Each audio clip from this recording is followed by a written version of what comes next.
Chers amis auditeurs, bonsoir, bienvenue pour cette nouvelle édition des dossiers de Monsieur K. Un petit mot tout d'abord pratique, je vous invite s'il vous plaît à partager, à mettre un pouce bleu également sur la version YouTube de cette émission. Abonnez-vous aussi et puis n'hésitez pas à aller sur ma chaîne YouTube Orage d'Acier, likez, partagez, abonnez-vous, appuyez sur la chaîne de notification pour ne rater aucune nouvelle publication. Je voudrais assigner à cette émission, je parle là de la chaîne YouTube, un objectif de 10 000 vues sur cette émission, donc s'il vous plaît partagez-la. De même, je voudrais remercier le Bard, le remercier parce qu'il est l'auteur et l'interprète des bandes sonores d'Orage d'Acier comme des dossiers de Monsieur K. Vous pouvez le retrouver sur son compte SoundCloud/lebard. Vous pourrez retrouver l'ensemble de ses créations originales. Je voudrais également remercier la technique, sans qui évidemment cette émission ne serait pas possible. Aujourd'hui, je voudrais vous entretenir d'un épineux dossier, celui des prescriptions contre les gentils, contre les goïms, dans les livres talmudiques. Prescriptions contre le Christ d'abord, contre les chrétiens. Cette loi, c'est le Talmud. Le titre de cette émission est « Le Talmud dévoilé ». Pour aborder ce dossier, nous allons nous référer à un document d'une grande qualité historique et documentaire. En effet, c'est un livre écrit par un rabbin dissident qui a abjuré la religion juive pour se convertir au christianisme et devenir prêtre de l'Église catholique, apostolique et romaine. Il était maître théologien et professeur d'hébreu à l'université ecclésiastique impériale de l'Église catholique de Saint-Pétersbourg. Son nom, c'est Révérend Pranaitis. Ce document, imprimé en 1892 en Russie impériale, avant la révolution bolchevique, est un document précieux par la qualité de son auteur d'abord, parce qu'il était parfaitement qualifié pour nous entretenir de ce sujet, le Talmud dévoilé, ou les enseignements rabbiniques secrets concernant les chrétiens. Lors de sa parution, le présent livre a reçu l'imprimature de l'archevêque catholique, Monseigneur Kozlowski. Qu'est-ce qu'un imprimature ? Eh bien, simplement, cela veut dire que l'archevêque Kozlowski a jugé en toute autorité que ce livre ne présentait rien de contraire ni à la foi ni à la morale chrétienne.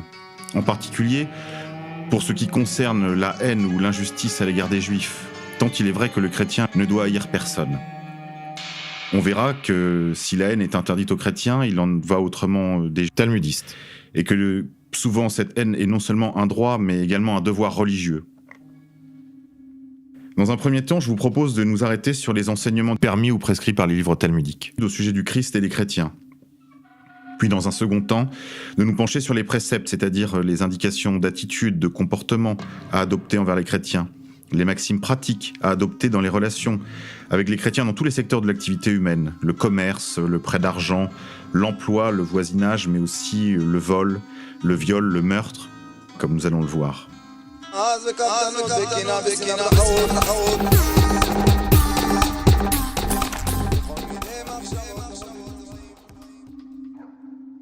Ce que le Talmud enseigne de notre Seigneur Jésus-Christ et de sa mère, la Vierge Marie. De nombreux passages du Talmud font référence à la conception, à la naissance, aux enseignements, à la vie et à la mort de Jésus-Christ. De nombreuses expressions servent à le désigner. Par exemple, on l'appelle l'homme, ou Péloni, un certain, ou le fils du charpentier, ou encore celui qui fut pendu. Comme le mot Yehoshua veut dire sauveur, il n'est pour ainsi dire jamais employé dans les livres talmudiques. Il est souvent abrégé en Yeshu, ce qui malicieusement renvoie à l'acronyme des mots Imarch, chameau, Vésikné, puisse son nom et son souvenir être à jamais oubliés. Mais aussi à une abréviation de Yeshu qui renvoie au mot menteur et à abomination. Le Talmud enseigne que Jésus était un bâtard et qu'il fut conçu pendant les menstruations de sa mère, qu'il était un idiot, un conjurateur, un séducteur, qu'il a été crucifié, donc pendu, mais également qu'il est enterré en enfer et qu'il a été élevé en idole par ses disciples. Ainsi, je peux vous renvoyer par exemple à la référence Kala 1b 16b ou à Sanhédrin 67a. La Vierge Marie, quant à elle, est appelée Sharia, c'est-à-dire étron ou excrément. Mais les livres talmudiques disent encore de la Mère de Dieu qu'elle est stada, c'est-à-dire une prostituée, une putain, Dieu me pardonne.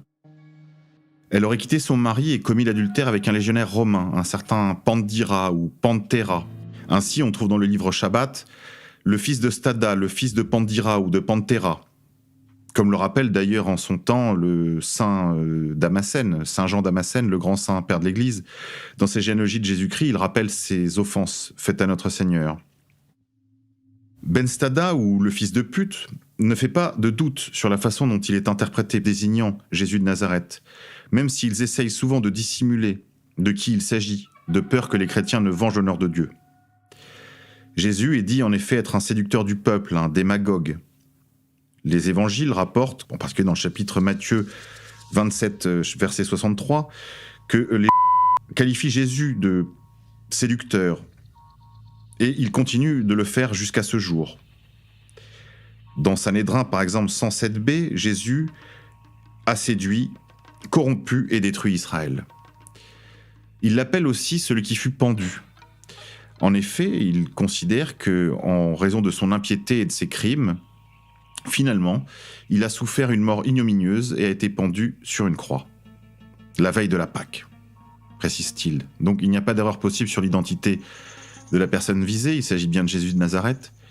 Et dans le livre infâme, intitulé Taldosh Yeshu, le Sauveur est ainsi accusé d'user du nom de Dieu, l'imprononçable tétragrammaton IVHV, pour faire des tours de magie. Mais Jésus également est enterré en enfer, je vous le disais en introduction de ce passage. Dans Zohar 3, 282, on apprend que Jésus est mort comme une bête, qu'il est enterré dans une décharge où l'on jette les cadavres des chiens et des ânes, et où les fils d'Ésaü, c'est-à-dire les chrétiens, et d'Ishmaël, c'est-à-dire les musulmans, ainsi que Jésus et Mahomet eux-mêmes, incirconcis et impurs, comme des chiens morts, sont enterrés. Ailleurs, il est dit que Jésus cuit dans une cuve d'excréments pour l'éternité en enfer. Le Talmud dit de la croix qu'elle est une idole, et des chrétiens que ce sont des idolâtres. Ainsi, ils emploient les mots tselem pour dire image, qui est évidemment interdite dans le judaïsme, ou bien kokba, qui désigne l'étoile en raison du rayonnement que font les traits de la croix, et qui là aussi renvoie à une signification ambiguë, étoile étant aussi une idole des temps anciens. Donc c'est une façon de désigner la croix comme une idole.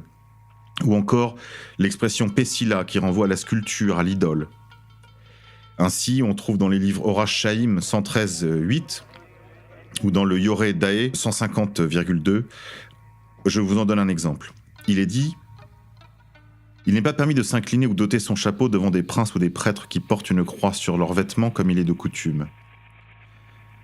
Il faut prendre garde cependant de ne pas être remarqué en manquant de le faire. Par exemple, on peut jeter à terre une pièce de monnaie et se pencher pour la ramasser sur leur passage. De cette façon, c'est permis de s'incliner ou d'ôter son chapeau. » Mais continuons notre exploration. Les enseignements du Talmud sur les enseignements de notre Seigneur Jésus-Christ sont là aussi très éloquents.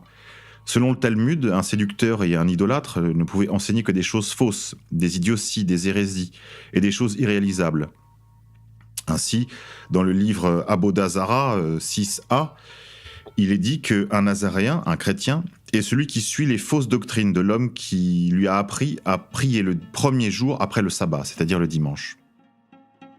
Les chrétiens sont appelés Nazrim, ou disciples du nazaréen, mais aussi par les mots employés pour désigner tous les non-juifs, tels que Aboda Zara, Akoum, Obde Elilim, Minin, Nokrim, Elim, Ame Haaretz, Goïm, Apikorosim ou Koutrim.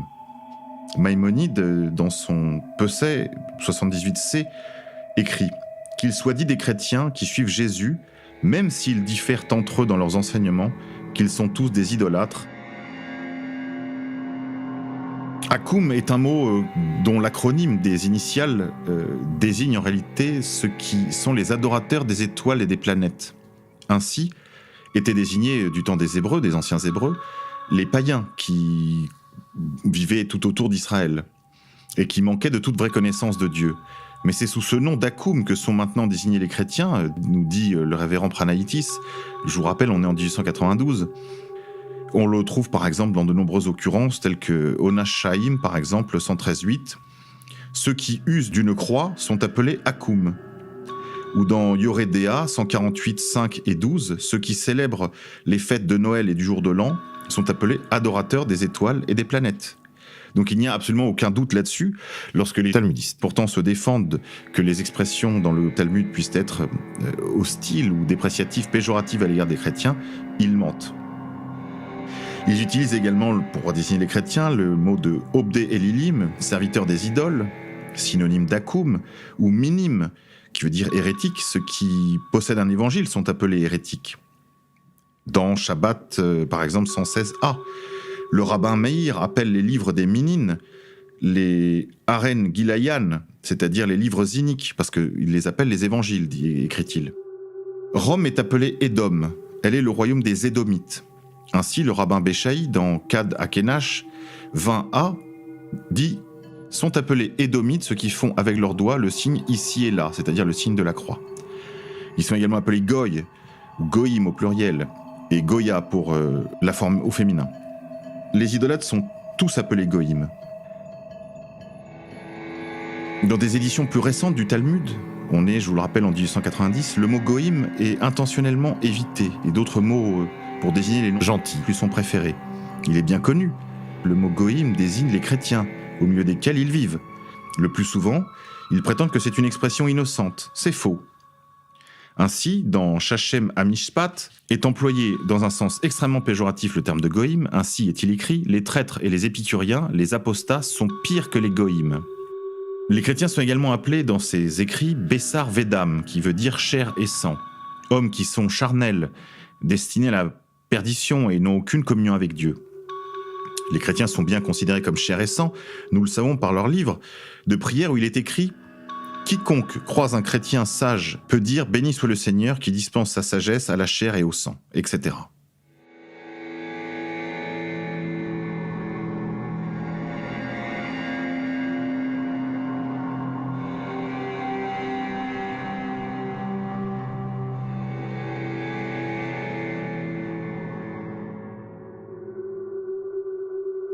Ce que le Talmud enseigne des chrétiens.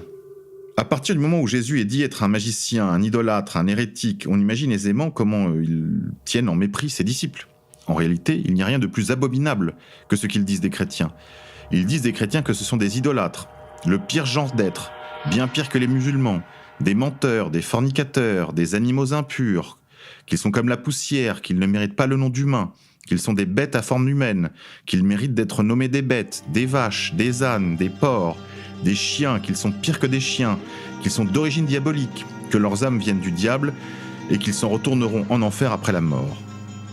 Les musulmans, en effet, eux, sont appelés ismaélites et jamais idolâtres. Maïmonide, dans Ikot Maékalot, chapitre 9, dit « Il n'est pas permis de boire le vin des chrétiens qui sont des idolâtres.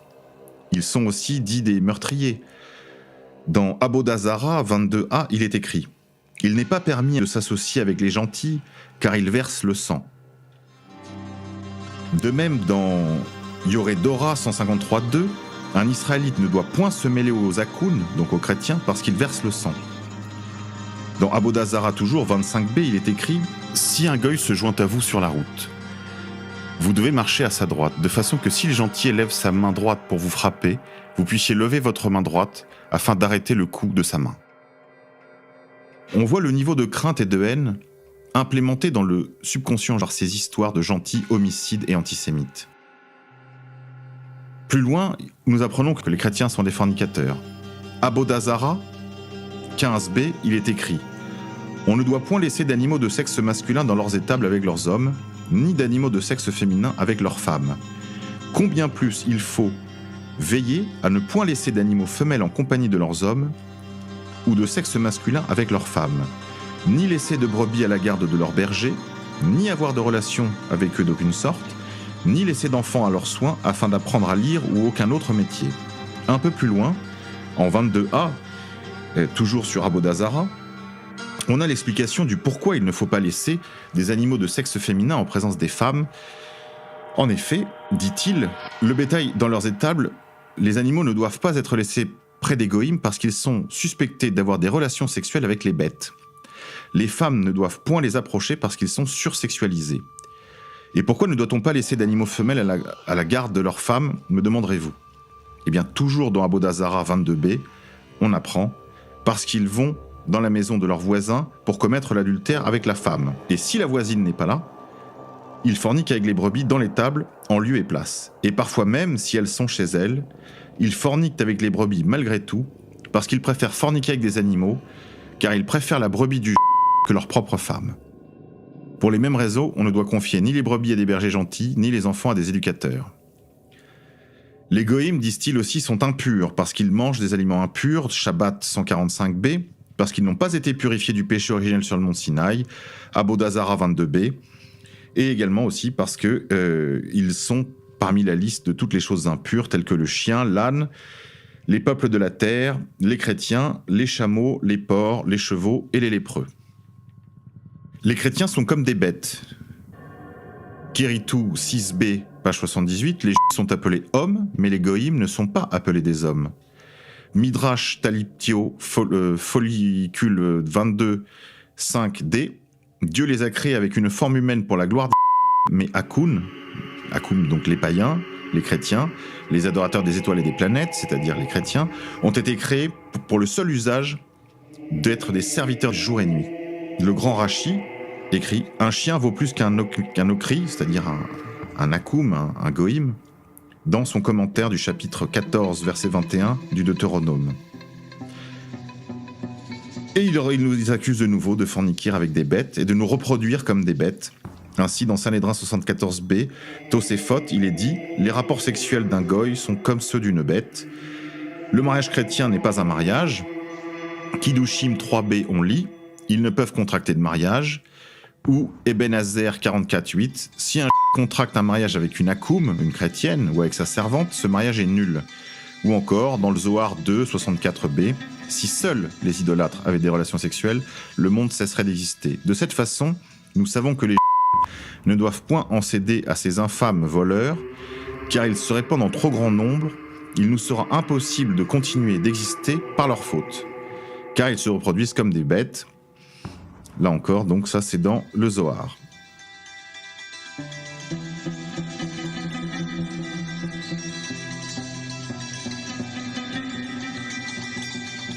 Accusation plus grave encore, la tribu des élus accuse les chrétiens d'être du diable, d'être d'une origine infernale, etc., principalement du fait de leur incirconcision. Ainsi, Zohar 1, 131a, leurs âmes proviennent du côté impur. Ou Zohar 1, 28, les peuples idolâtres de la terre sont enfants de l'ancien serpent qui a séduit Ève. Bon, là, les choses ne peuvent être plus claires, il nous attribue une généalogie diabolique. Ou encore, Emek ou Melch, où il est écrit en 25d, les âmes des impurs viennent de Kélipa, qui est la mort et l'ombre de la mort. Leurs âmes retournent en enfer après la mort. Rosé Asmana 17a, les hérétiques, les traîtres et les épicuriens, c'est-à-dire les philosophes, ceux qui expriment des opinions en matière religieuse, qui est synonyme du chrétien, vont en enfer. Leur livre parle du corps des chrétiens pourtant promis, selon notre foi en Jésus-Christ, à la résurrection, comme de cadavres d'animaux. Ainsi, en Yoredéa 377.1, les condoléances ne doivent pas être faites à quiconque, servant ou aide de maison d'un goïm, décède. Tout ce qui doit être dit est « Dieu te rende ta perte », comme on dit d'un âne ou d'une vache. De même, on ne doit pas se tenir loin des chrétiens qui ont enterré quelqu'un pendant 7 jours, comme la loi de Moïse le commande, n'étant pas des hommes, l'enterrement d'un animal ne polluant pas, ne rendant pas impur, ce congé de 7 jours est réputé inutile. Les prêtres des chrétiens, maintenant, sont appelés prêtres de Baal. Les églises sont dites des maisons de mensonges et d'idolâtrie. Les objets du culte, calices, livres saints, icônes, sont considérés comme relevant du culte aux idoles, et les prières chrétiennes sont regardées comme coupables et offensant Dieu. Ainsi, dans Abodazara 14 et également en A278, interdiction leur est faite d'entrer dans une église, ni même d'y jeter un œil. Il est interdit également d'écouter la musique des églises, même pas pour leur beauté, tel que interdit en Yoredéa 142.15. Pour les talmudistes, les choses sont claires, ils s'accordent tous sur le fait que les livres des chrétiens doivent être tous détruits. Maintenant, je vous propose de nous intéresser aux préceptes du Talmud à l'égard des goïms. Ces prescriptions, par leurs traditions, leurs commentateurs compilés dans le Talmud. Comme nous allons le voir, ces préceptes, appris quotidiennement dans leur yeshiva, à certains garçons en âge de lire durant des siècles a contribué à forger des attitudes.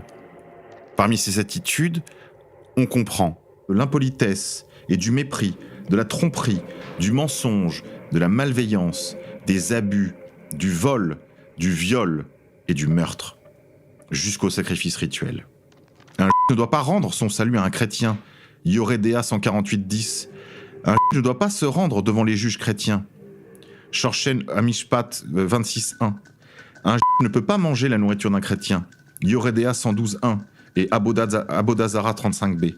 Les chrétiens doivent être évités car ils sont impurs, Abodazara 72b, Yoredea 120.1, parce que ce sont des idolâtres, Abodazara 2a, 78c. Il est permis en revanche de les fréquenter s'ils sont incroyants ou athées, tel que précisé dans Yoredea 148.5 et dans Ikot Akun, chapitre 9, paragraphe 2.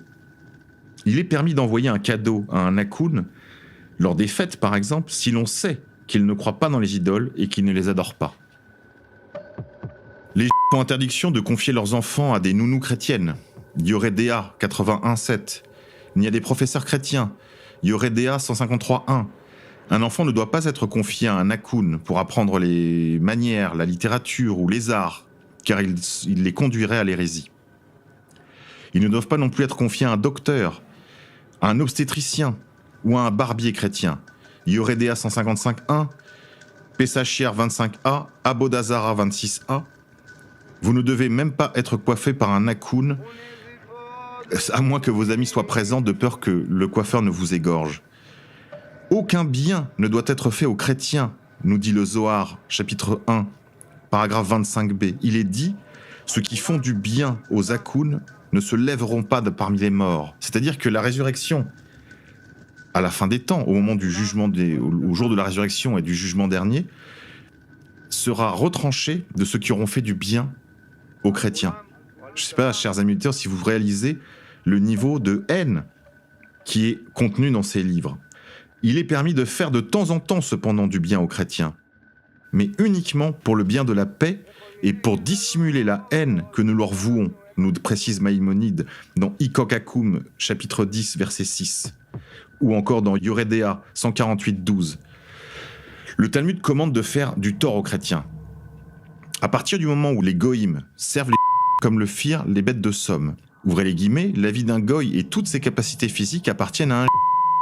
Ça, c'est dans A. Roch, d'Hippolyte. Un autre axiome des rabbins, on voit cela précisé dans Baba Bata 54b. Et les biens des goïms sont comme un désert, la première personne à les revendiquer les possède. Un ne doit pas dire à un chrétien qu'il a trop payé, par exemple. Ça, c'est dans Shoshéu et Mishpat 183.7. Un bien perdu par un chrétien ne doit pas lui être rendu. Shoshen à Mishpat 266.1. Les chrétiens doivent être abusés. Baba Koma 113b. Il est permis d'abuser un goy. Ou encore en Shoshen et Mishpat 156.5, la richesse de l'Akun doit être regardée comme la propriété commune et appartient au premier qui s'en empare. Un doit prétendre qu'il est chrétien pour tromper les chrétiens si cela est possible. Yoredea 157.2.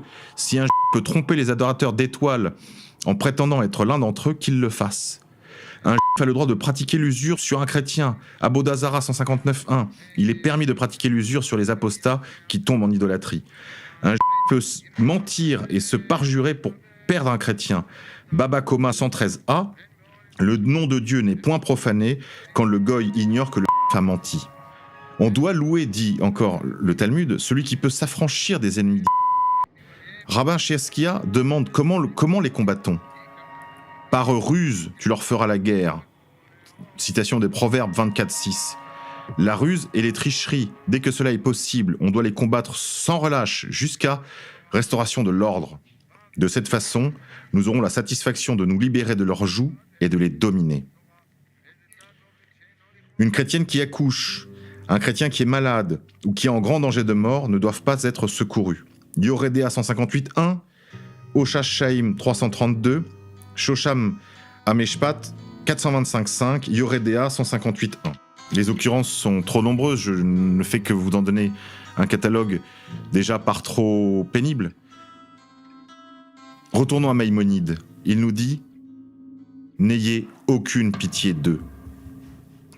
Enfin, le Talmud commande de tuer les chrétiens sans merci. À Bodhazara 26b, on lit « Les hérétiques, les traîtres et les apostats doivent être jetés au fond d'un puits et ne pas être secourus. Même un chrétien qui étudie la loi des prophètes mérite la mort. Sanhédrin 59a. Les juifs qui reçoivent le baptême doivent être tués. Irkitakum, on doit les poursuivre jusqu'au bout. Chapitre 10, paragraphe 2. Il faut tuer les chrétiens. Zohar 1, 25. Le pape est le plus haï de tous leurs princes. En effet, le but que poursuit le Talmud, c'est la destruction d'Édom. Édom, je vous le disais en début d'émission, c'est Rome.